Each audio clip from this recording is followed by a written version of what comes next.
Herkese merhabalar, kanalıma hoş geldiniz. Ben Tuğba. Bu videoda uzun bir aradan sonra sizlere sesli anlatım yapmak istedim. Umarım hoşunuza gider ve size beğeneceğiniz çok kolay, pişmeyen bir pasta tarifi vereceğim. Mutlaka bu pasta tarifini denemenizi tavsiye ediyorum ve tarife başlıyorum. Önce kabıma bir poşet toz krem şantiyi ekliyorum.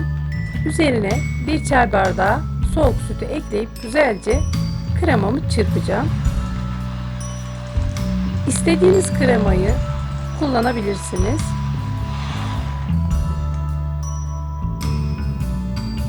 Krem şanti hazır.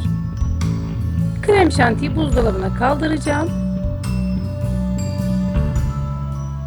Ve şimdi biraz çilek, bir tane kivi, bir tane mandalina ve bir tane de muz doğrayacağım. Muzu unutmuşum, daha sonradan ekleyeceğim. Meyveleri küp küp doğruyorum.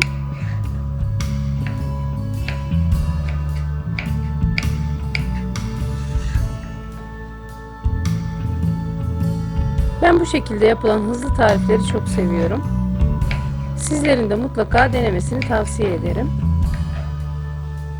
Kiviyi de doğruyorum. Dediğim gibi muzu unutmuştum. Şimdi muzu da küp küp doğrayacağım.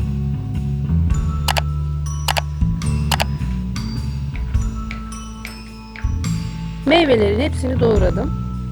Şimdi çırpmış olduğum krem şantinin üzerine meyveleri ekleyeceğim ve karıştıracağım.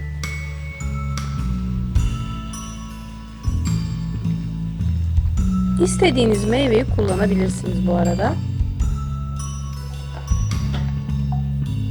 2 paket petibör bisküvi kullandım. Toplamda 400 gram bisküvi kullandım diyebilirim. Ve bisküvileri robottan geçireceğim. Eğer robotunuz yoksa bir poşetin içerisine, sağlam bir poşetin içerisine koyup bisküvilerinizi güzelce ezebilirsiniz.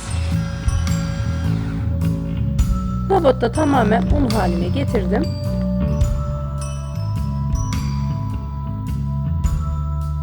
Ve kabıma boşaltıyorum. Kolayca yoğurabileceğiniz derin bir kap olursa daha iyi olur. Bisküvilerin üzerine 3 yemek kaşığı pudra şekeri ekliyorum. Siz yine çok şekerli seviyorsanız bir kaşık daha arttırabilirsiniz. 2 yemek kaşığı kakao. Güzelce karıştıracağım.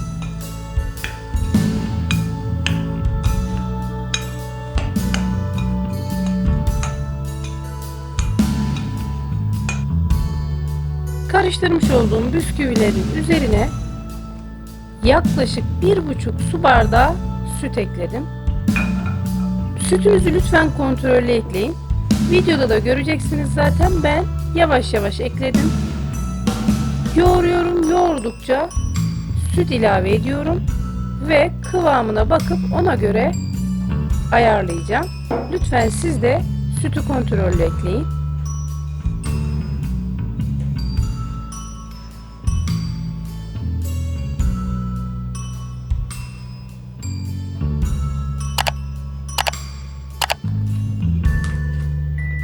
Süt eklemesi bitti ve kıvamını sizlere daha yakından gösteriyorum.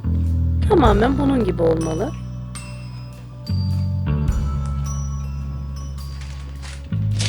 Hazırlamış olduğum bisküvili hamuru 2 yağlı kağıt arasında ince bir şekilde açacağım.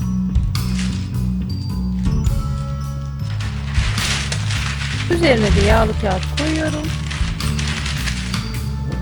Ve merdane yardımıyla aşağı yukarı bir fırın tepsisi büyüklüğünde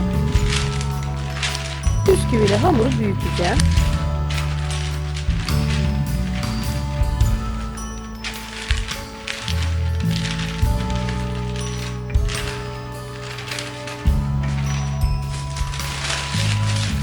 Biraz açtıktan sonra üstündeki yağlı kağıdı kaldırıp kenarlarını elimle düzeltiyorum.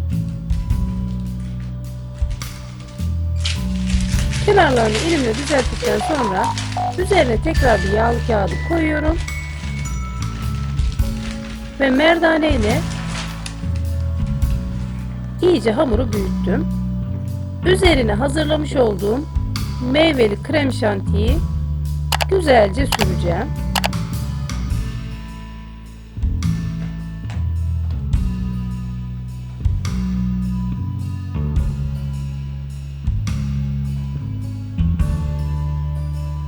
Krem şantiyi her yere eşit bir şekilde yayıyorum.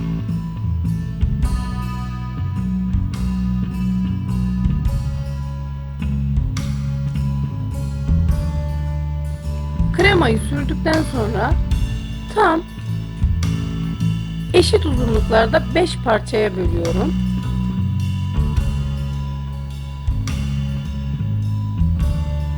İlk parçayı rulo şeklinde güzelce sarıyorum. İlk parçayı elimle kaldırıp ikinci parçanın üzerinden yine aynı şekilde sarmaya devam ediyorum. İkinci parçayı sardıktan sonra servis tabağıma koyuyorum ve diğer parçaları elimle kaldırıp sarmış olduğum o rulonun etrafına güzelce yine sarıyorum.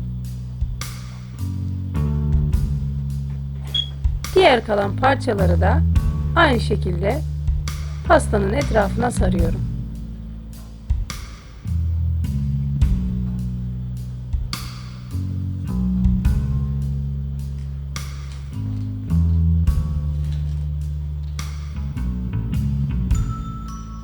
Şimdi tabağımın kenarlarını temizleyeceğim ve pastanın üzerinde kalan kremayı biraz spatulamla düzeltiyorum. Pastayı buzdolabına kaldıracağım ve üzerinin ganajını hazırlayacağım. Yarım paket sıvı kremayı ısıttım. İyice ısıttığım fakat kaynatmadığım kremanın üzerine bir paket sütlü çikolata ekliyorum. Çikolata güzelce eriyene kadar karıştırıyorum. Eğer çikolatanız erimezse çok hafif yine ocağın üzerine koyabilirsiniz. Ve çikolata güzelce eridi. Çikolatalı ganajımın üzerine 2 yemek kaşığı kadar fındık kırıntısı ekledim. Ve fındığımı da karıştırıyorum.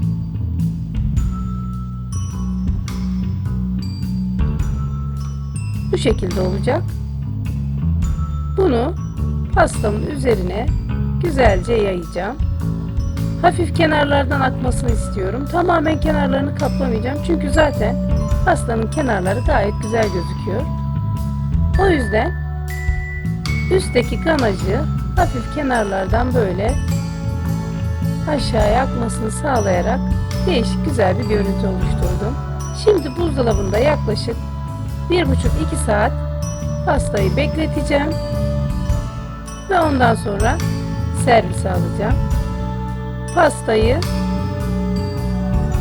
şimdi sizlere dilimleyerek göstereceğim.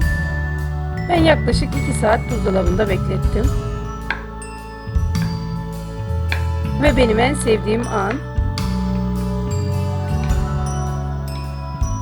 insanın emeğinin karşılığını görmesi diye düşünüyorum buna. İşte mükemmel son. Gerçekten harika oldu. Mutlaka sizler de deneyin ve bana yorumlarınızı yazın lütfen. Ayrıca videolarımı beğeniyorsanız kanalıma abone olmayı unutmayın. Abone olarak bana destek olanlara buradan çok çok teşekkür ediyorum. Tadını çok merak ediyorum. İnanın tatmak için de sabırsızlanıyorum.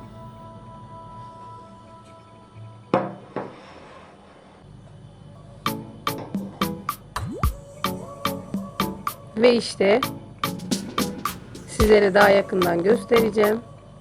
Gerçekten inanılmaz lezzetli olmuş. Çayınızın, kahvenizin yanında misafirlerinize de ikram edebileceğiniz çok lezzetli, kolay ve basit bir pasta tarifi. Mutlaka deneyin ve bana yorumlarınızı yazın. Beni izlediğiniz için çok teşekkür ediyorum. Gelecek videoda görüşmek dileğiyle. Deneyecek olanlara şimdiden afiyet olsun. Hoşça kalın. Afiyetle kalın.